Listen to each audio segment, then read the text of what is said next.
ओम शांति। आज की मुरली का सार है, मीठे बच्चे, ड्रामा की श्रेष्ठ नॉलेज तुम बच्चों के पास ही है। तुम जानते हो ये ड्रामा हूबहू रिपीट होता है। आज की मुरली के मुख्य पॉइंट्स। पहला है, कई बच्चे पूछते हैं बाबा हम धंधा करें। बाबा कहते बच्चे धंधा भल करो लेकिन रॉयल धंधा करो। ब्राह्मण बच्चे छीछी धंधा शराब सिगरेट बीड़ी आदि का नहीं कर सकते। इनसे और ही विकारों की खींच होती है। किसको शराबी बनाना ये धंधा अच्छा नहीं। बाप राय देंगे युक्ति से यह धंधा चेंज कर लो, नहीं तो ऊंच पद पा नहीं सकेंगे। बाप समझाते हैं इन सब धंधों में है नुकसान, बगैर अविनाशी ज्ञान रत्नों के धंधे के। दूसरा पॉइंट है, पुनर्जन्म लेते लेते नीचे गिरते आए हो, फिर एक ही बार चढ़ते हो। नंबरवार पुरुषार्थ अनुसार तो होते ही हैं। बाप समझाते हैं टाइम लगता है। पुरुषोत्तम संगम युग का भी टाइम है ना, पूरा एक्यूरेट। ड्रामा बड़ा एक्यूरेट चलता है और बहुत वंडरफुल है। बच्चों को समझ में बड़ा सहज आता है। बाप को याद करना है और वर्षा लेना है बस। परंतु पुरुषार्थ करते हैं तो कईयों को डिफ़िकल्ट भी लगता है।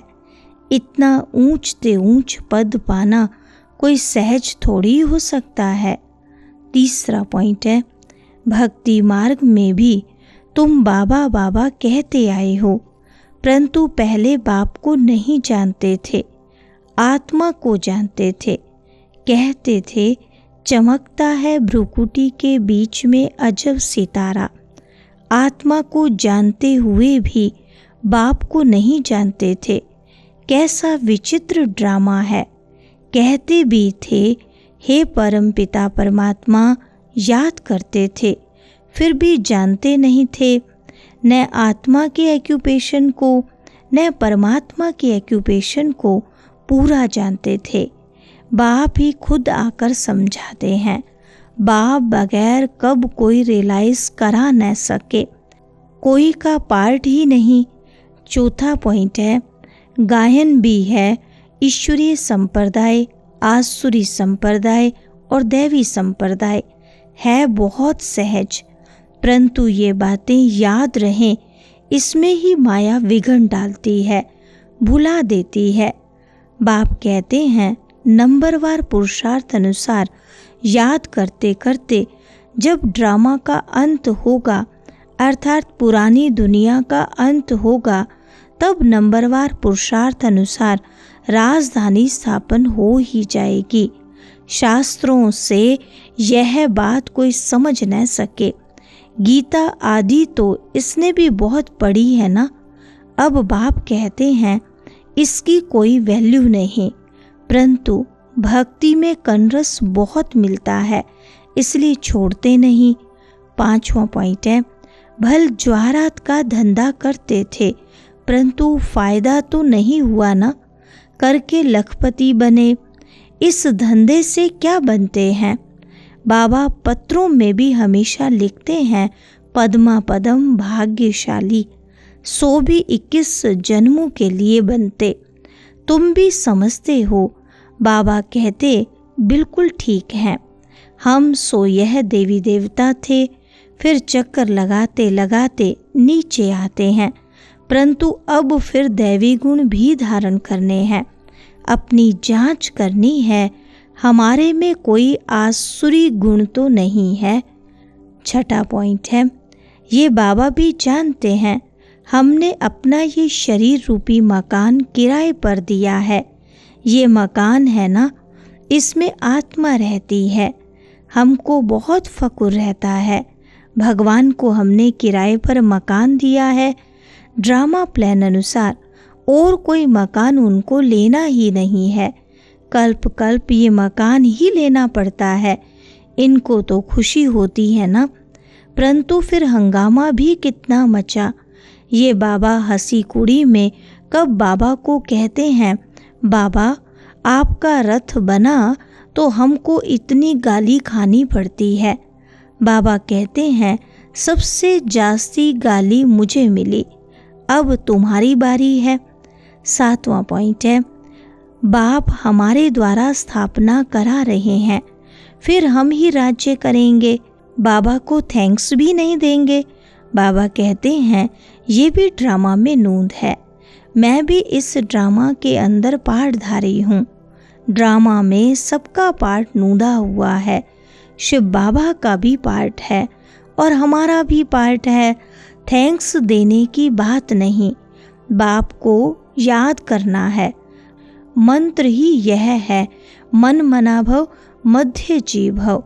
8वां पॉइंट है, मेरे लिए तो कहते हैं God father is knowledgeful.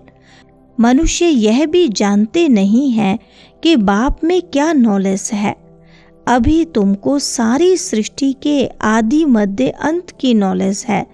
Jagat Guru एक शिव बाबा है जो तुमको भी श्रीमत देते हैं। तुम बच्चों को नॉलेज मिल रही है, फिर तुम औरों को दे आप समान बनाते हो। ग्रस्त व्यवहार में रहने से फर्क तो रहता है ना, वह इतना नहीं समझा सकते हैं जितना तुम। 9वां पॉइंट है, बच्चों को अंदर में कितनी खुशी होनी चाहिए। बेहद का बाप हमको पढ़ाते हैं। गाया भी जाता है, student life is the best. भगवानुवाच, मैं तुमको ये राजाओं का राजा बनाता हूँ। और कोई शास्त्रों में ये बातें हैं नहीं। वास्तव में गुरु तो एक ही है जो सर्व की सद्गति करते हैं। भल स्थापना करने वाले को भी गुरु कह सकते हैं, परंतु गुरु वह जो सद्गति दे। बारात तो शिव की गाई हुई है और कोई गुरु की नहीं।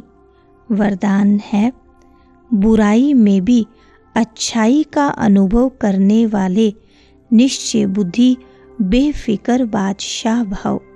सदा ये स्लोगन याद रहे कि जो हुआ अच्छा है और अच्छा ही होना है। बुराई को बुराई के रूप में न देखें, लेकिन बुराई में भी अच्छाई का अनुभव करें। बुराई से भी अपना पाठ पढ़ लें। कोई भी बात आए तो क्या होगा यह संकल्प ना आए, लेकिन फौरन आए कि अच्छा होगा। बीत गया अच्छा हुआ। जहाँ अच्छा है वहाँ सदा बेफिक्र बादशाह हैं। निश्चय बुद्धि का अर्थ ही है बेफिक्र बादशाह। स्लोगन है, जो स्वयं को व दूसरों को रिगार्ड देते हैं उनका रिकॉर्ड सदा ठीक रहता है। अच्छा, ओम शांति।